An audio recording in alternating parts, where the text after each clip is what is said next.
Sahana bhavatu, sahano bhunaktu, sahaviryankaravavahe, tejasvinavaditamastu ma vitvishavahe. Om Shanti Shanti Shanti. Gurur Brahma Gurur Vishnu Gurur Devo Maheshwaraha Guru Sakshat Param Brahma Tasmai Shri Gurave Namaha. Dayakaram Dayakaram Dantam Dharma Pravartakam Pranamami Dayanandam Madacharya Varam Param. Om Gam Ganapataye Namaha. Om Gam Ganapataye Namaha. Om Gam Ganapataye Namaha. Purushartha section, which is what it is that we really desire in life.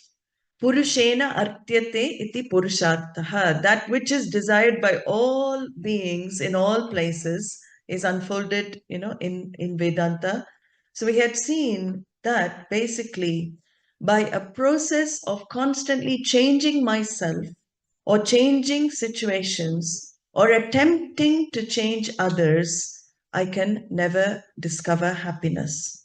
Maybe for a while I can discover something. If it is able to be changed, I may find some levels of joy increasing. But I am not able to discover that happiness by a process of change.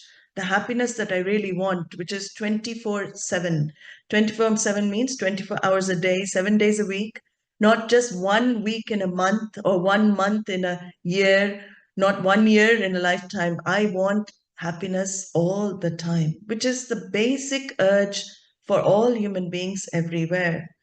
So any attempt to change a situation is for what? Is to make myself feel adequate, to make myself feel satisfied.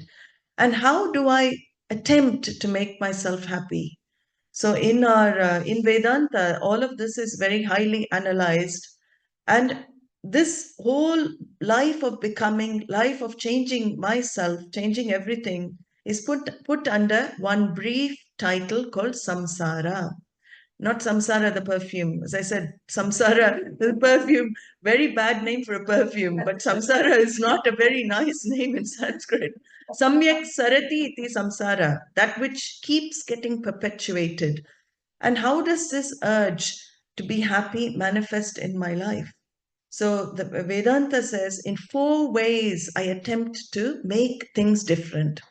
I try to acquire things or gain things in my life to feel complete. So all these things are away from me in space and time, and I make all efforts. I expend energy, maybe even wealth, to gain something which makes me feel good. I make myself feel happy. So acquisition is number one pursuit in Vedanta for all people. Then the second way we try and make ourselves happy is by retaining things we already have. Why do we want to retain things? Because that object or that person or that situation is a source of happiness for me. So I don't want it to leave me, because if it leaves me, I feel empty, I feel lost, I feel alone. So the second pursuit that we do is retaining things that we already have. First, something's away from me, I try to gain it. If something's already with me, I try and retain it.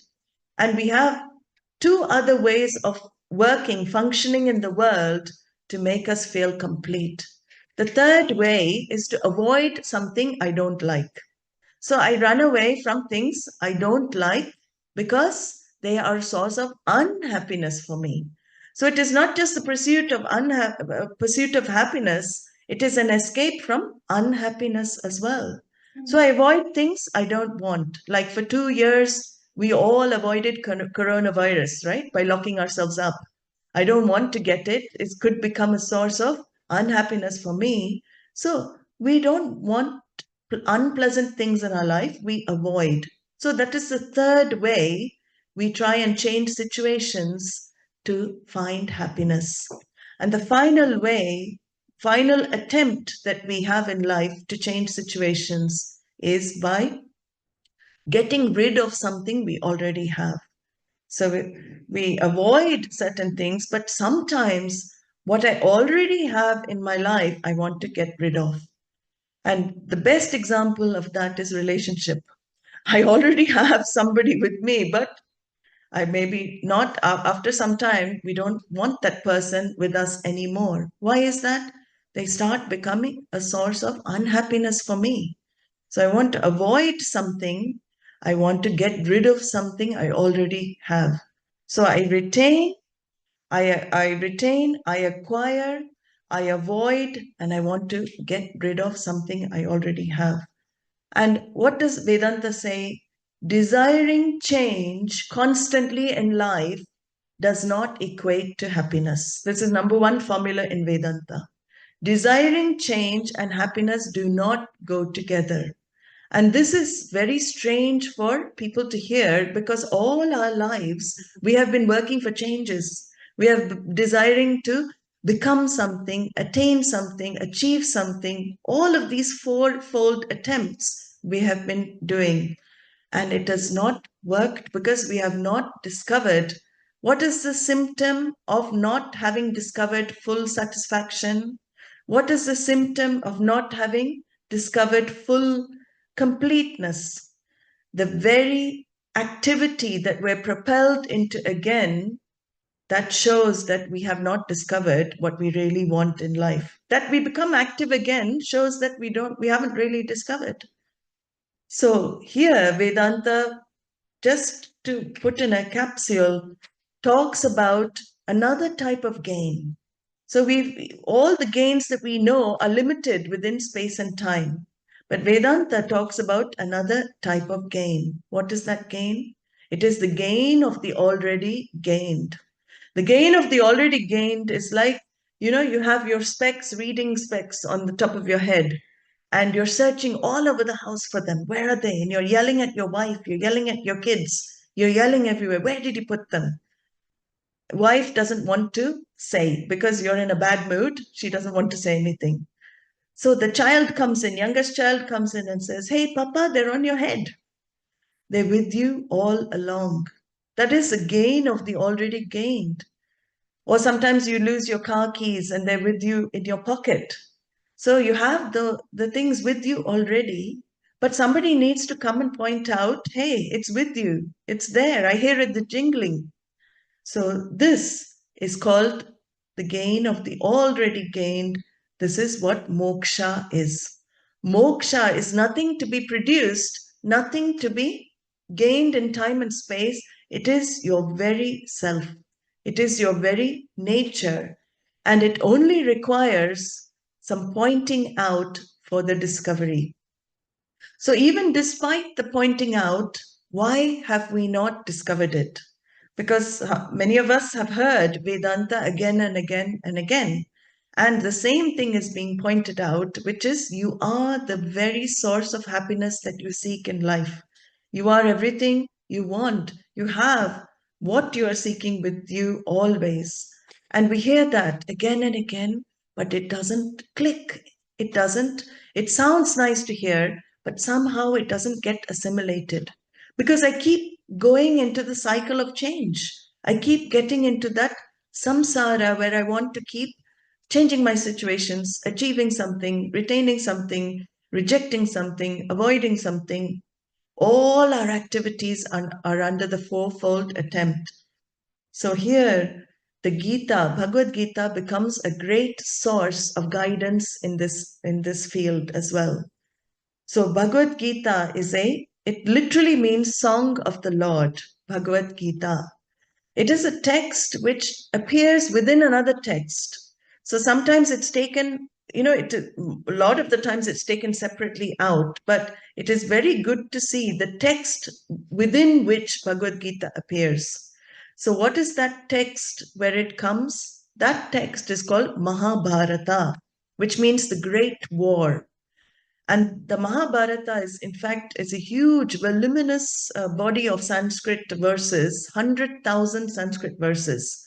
But basically, it is a battle between the good forces of good and the forces of not so good. I don't like to hear the word evil, because I don't think there's anything as evil in this world. People who are given to wrong activity and people who are ethical minded. So always the battle we see in life is like that, between ethically minded people, people given to wrong activity. So this Mahabharata, in the war, Krishna is considered an avatara. He is an incarnation of divinity on the earth. And he gives this teaching to his disciple called Arjuna. Arjuna is representative of all of humanity. In fact, more you read Gita, you see that all the questions and doubts he raises are things that we also have in our mind. So it's very beautiful as a text when you see the flow, because you get your own answers from a study of Bhagavad Gita. So Arjuna raises certain questions. He takes Krishna as his teacher, not as Lord. He doesn't see Krishna initially as Lord. He says, Shishyasteham shadi mam tvam prapannam. Please accept me as your disciple. Teach me. And what does he want freedom from? He says very clearly to Krishna, Dharma sammuda chetaha. Dharma sammuda cheta means I just don't know what to do in my life. He finally says to Krishna, I don't know what to do. I don't know the correct decision to make. His ego has finally relented. It has submitted to a higher, something that knows more. So in that verse is the turning point of Bhagavad Gita. That is where Krishna starts giving the teachings of non-duality to Arjuna. He begins actually. See, Arjuna asked a question. What did he say? I want to know what the right thing to do is. How does Krishna respond? Does he say, do this? No. He doesn't give him instructions to do this or that, because he wants Arjuna to empower Arjuna to make his own decisions in life. That's the beauty of the Gita. There is no do's and don'ts there. There is only pure teaching, so that the person studying the Gita is empowered to make decisions in life, and decisions that non-regrettable decisions.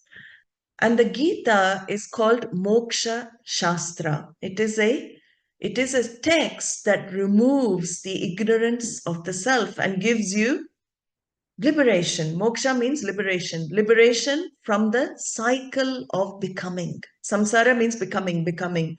So it gives you the liberation from the cycle of becoming. And we see in the text, Arjuna in the first chapter discovers the fundamental problem in his life. So you see, there's like 47, 48 verses, I can't remember exact number. There, Arjuna is crying and weeping and wailing to Krishna. Krishna becomes a super therapist in the first chapter. If you want to learn how to do therapy, go to first chapter of Gita. It's fantastic. He just simply listens. He doesn't do anything. He lets Arjuna just cry it all out. And Arjuna gives all sorts of arguments. Very, really weird arguments why he doesn't want to fight the war. See, he's been waiting 13 years in exile in the forest. They have tried all diplomatic means to appease the opposition. Nothing has worked. And finally, Krishna himself has said, we have to go to war because these people can't be let free. They will make life hell for everybody else. So Arjuna very well knew that he had to fight. But when he saw very, very close people to him on the other side, he dropped his bows, he dropped his arrows. And what did that show? The first symptom of a samsaric life is deep attachment, bondage to others. Deep attachment and bondage to other people, emotional dependence will always lead to the next symptom of samsara, which is shoka. Shoka is sorrow. Raga is deep attachment, shoka is sorrow. And when shoka overwhelms the mind, when sorrow overwhelms the mind, then you're in for the third symptom of samsara, because samsara is likened to a disease. So these are the symptoms. Binding too much over attachment to people or situations or objects external to yourself. And I, note my words. I say too much attachment, not that you not attached, binding attachment, too much emotional investment, dependence on anyone external, anything external will definitely result in the next symptom, sorrow. You can't avoid it. It is part of the way of samsara. And when sorrow overwhelms the mind, what is the consequence? The third symptom is moha, delusion. You can't think clearly. So many of the decisions you make when you're not in a good state may not be the correct decisions because you're overwhelmed by emotion.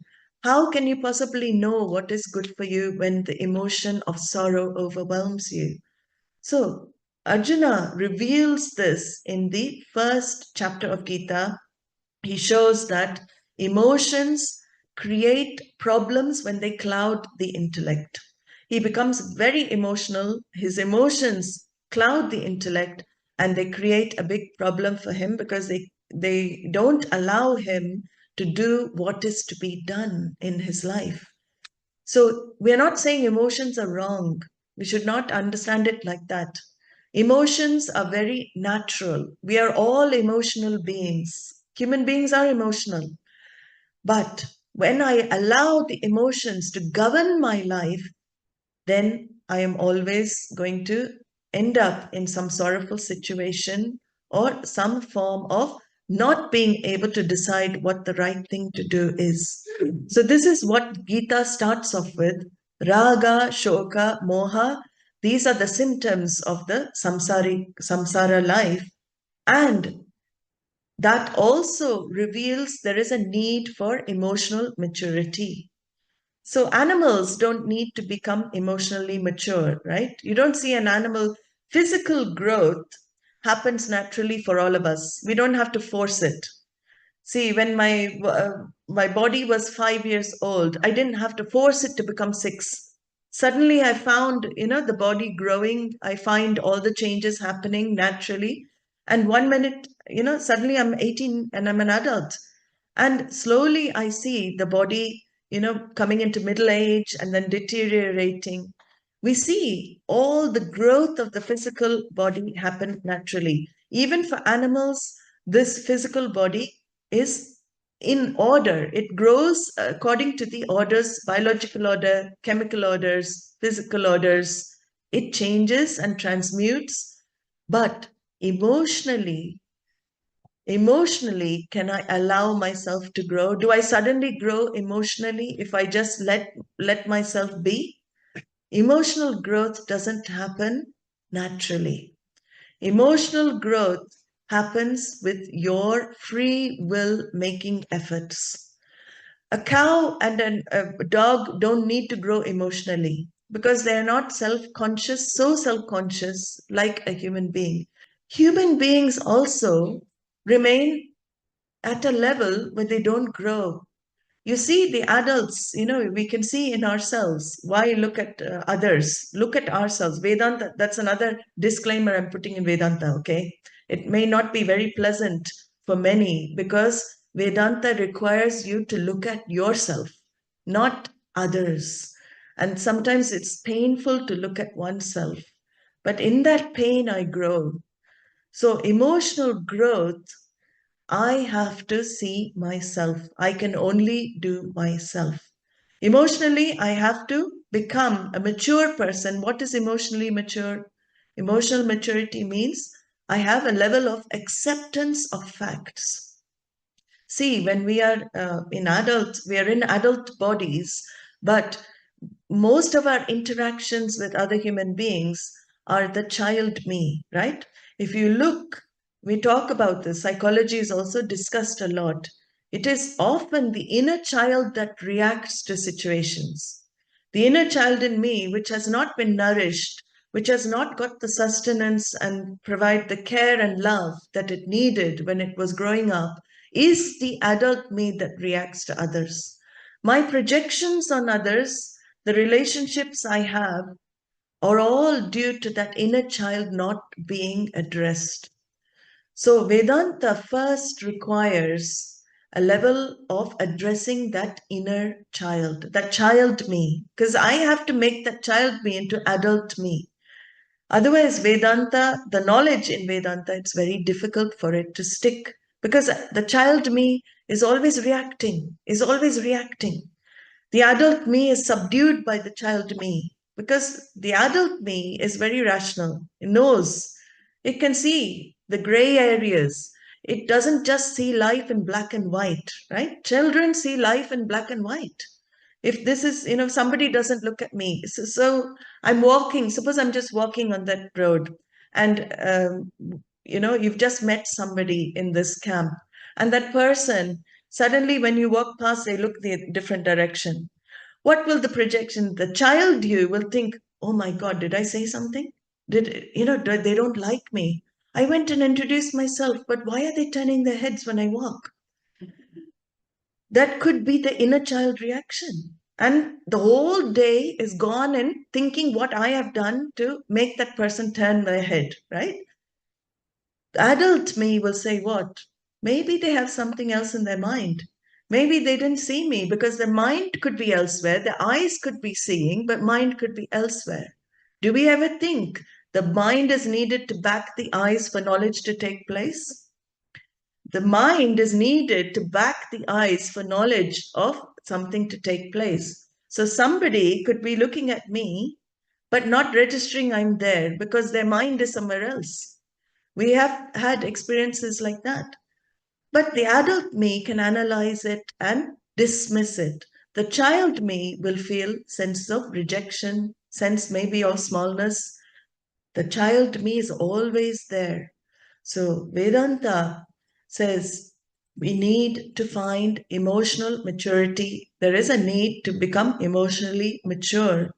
And that is where there are certain sections of the Bhagavad Gita which give you practices, which give you pointers on how to become emotionally mature beings in life in order to discover spiritual success. Dharma is ethical attitudes, ethical norms. How do I use my free will in life? What helps me to decide? So in Vedanta, we say Dharma is the marker for your choice. I make the choice by following this ethical norm, which is called Dharma. When I follow this marker of Dharma, when I make the choice according to Dharma, I create an effect for my life. I create a result for my life. So the whole of Dharma is linked to the order of karma as well. Karma is the order of cause and effect. So when you do a certain action, you get a certain result. This is called karma. When I base my activity on the marker of ethical values, ethical norms, I create a specific effect for me in my life. And that effect is called punya in Sanskrit. Punya. Punya is a result of activities that you do using your free will, which produce good results for you in your life. So, what are good results? Anything pleasant that happens to you in your life is a result of something. This is what the Vedas reveal. Something you have done in the past, which has been in accordance with Dharma, created an invisible result called punya. That invisible result manifests in your life, in this life, or maybe in future lives. We don't know the timing of manifestation. But whenever something pleasant happens to you, we call that punya unfolding. And it's not alien to other cultures, this idea. How do we explain in every language? I'm sure even in Swedish, Norwegian, any language, Danish, there will be a word for luck. You must have a word for luck. How do we explain luck? We say that person is very lucky, right? If you win the lottery, millions of people buy lottery tickets. How come one person wins all the millions? We say he's very lucky. That luck factor in life is called punya, manifestation. So whenever my karma, in my karmic account, it's already stored. So everybody has it stored. And what decides? Supercomputer, Ishvara. There is a supercomputer, Ishvara, that calculates what is due to which person, where, in what place. Can imagine. So whatever is coming to you is, of course, the result of what you have done before. So we can't blame Ishvara, but Ishvara gives at the time and place which is conducive to you. You may think, I want the $1 million now. He may see past life, future life. If I give this jiva, this individual, the $1 million in this life, he is not going to use it wisely. He is not going to evolve spiritually. See, what is Ishvara looking at? Is he looking at your material success? We pray to Lord, any form of Lord, for material success. But ultimately, what does Lord really want? He wants spiritual success. We are born for spiritual success, not material success. Spiritual success need not match material success. Generally, most people who are spiritually successful don't have many things materially. It doesn't match. But it's not all cases. Some people have, there are, stories of beings in our scriptures who have palaces, who have opulence, great wealth, and they still free. They have moksha. So it is not based on material sources, but generally, Ishvara will manifest what is good for you to grow spiritually. He is not going to manifest what is good for you to get stuck in samsara. If you understand that, then you can understand what is happening to you at every moment is perfect in his order, perfect in the order of Ishvara. What is happening is for the best. That is a beautiful mantra to carry every day, every moment. Everything that is happening is for the best. I may not see that it's good for me, but there is a superpower there. There is a higher power that has decided that this should manifest for me right now because it is good for me. It is like a parent, sometimes parents have to, the child keeps resisting, keeps throwing tantrums. But what does the parent do? It is good for you. You have to take it. Medicine. Medicine is sometimes very bitter, but ultimately it heals the child. In the same way, we are in the hands of this beautiful order of Ishvara. He is in the order of karma, dharma. He is in all the orders here that we see. And whatever he is manifesting, whatever it is manifesting, is what is good for each and every one of us, for our spiritual growth. So Veda talks about this manifester because he is called Karma Phaladata, the giver of results of action. And I create the result through my free will involved action. The giver of results is Ishvara. And the giver of luck in my life is again Ishvara. And when we say, oh, that person is so unlucky, sometimes people have to go through a lot. Suddenly, all of the negative experiences or the unpleasant experiences come together. There are some lives like that, one thing after another. The person is so good, person is so kind, warm, and you also wonder, why is this happening to that person? Why is this person going through so much? That is where we explain the law of karma again comes into the picture. The opposite result to punya is called papa. So when unpleasant things happen in life, that is when this unpleasant papa, this papa karma is manifesting for you. That is also stored in your account, invisible account. So you have the storage of luck and unluck, disluck, whatever you can call it in English. So when you're not so lucky, that is the papa karma. And when you say, why do I have to have this? Again, remember that line, whatever happens is for the best. Maybe that situation, unpleasant situation that you see right now is going to help you grow in future. You're going to look back and say, that situation made me very strong. I'm able to accept I'm able to accept everything in life, what I have gone through. So we never know what is really good for us. Let us leave. That is why Krishna says, leave the result in my hands. He tells Arjuna in Gita, why do you worry about the results? I am manifesting the results for everyone. I, in the form of Karma Phaladata, the giver of results, I am manifesting the results. Why do you worry? You just continue doing activity in your life. If you want something, go for it. But when you don't get it, don't become depressed because it's not in your hand. Don't judge yourself a failure because it's not in your hand. You can't say you're a failure if your free will is not involved in the result, right? Can you call yourself a failure? When you are not responsible for the result, you can't label yourself a failure when things don't go your way. That is karma. So this order of karma and dharma, very important, and that is where these values are based. If I go against values, I'm creating papa karma for me in my future. So actually going against a value is not to help others. It is to protect yourself. So when you don't go against a value, you protect yourself. When you go against the value, you again get that papa karma. So not just papa karma in the form of unpleasant. What do you get internally when you go against a natural, ethical human value, which is inbuilt in all of us? What do you get inside? There will be regret, there will be guilt, all of this conflict inside because you know I am doing the wrong thing, but you do it anyway, right?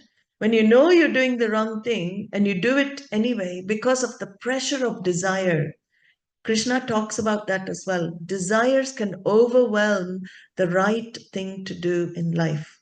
So when the pressures of desire comes, you forget dharma totally. But remember now, I follow dharma for my own sake. To remain a non-conflicted individual without hurt and guilt and all regrets which burden my mind, I learn to do the right thing, even if I lose something in the form of material wealth or benefits. These values become a way of life for those who are committed to ethical norms, those who want to grow emotionally, those who want to discover spiritual success. These values are not for ordinary people, okay? Ordinary people meaning people who are just interested in gaining artha and kama, securities and pleasures, which is 99% of humanity are after securities and pleasures. Whether they transgress dharma, ethical norms, in order to gain their ends, we're not bothered about it. We are bothered about our spiritual growth. If I'm committed to a spiritual growth and spiritual success in my life, a life of values is highly essential. That is why it's highlighted again and again in Gita and other such texts. ॐ पूर्णमदः पूर्णमिदं पूर्णात् पूर्णमुदच्यते पूर्णस्य पूर्णमादाय पूर्णमेवावशिष्यते ॐ शान्ति शान्ति शान्तिः हरिः ॐ श्रीगुरुभ्यो नमः हरिः ॐ